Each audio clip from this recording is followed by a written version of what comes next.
sai dai a ce an zo an wuce ka, amma wannan salo na gyara fadin sarauta kai ka kawo shi a jihar Neja. Saboda haka a maganan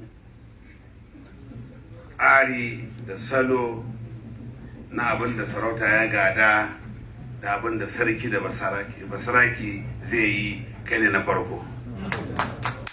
Mutanen jihar Neja, mutanen Rafi suna maka godiya na irin wannan yanayi da ka kawo canji a kimanta da martaban masarautu na jihar Neja.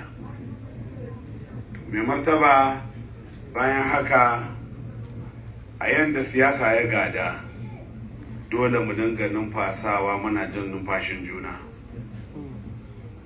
Shi yasa muka zo mu ganka, mu ga hakimanka, mu ga jama'anka maza da mata don mu sada zumunci, mu yi musabaha da hannun alheri.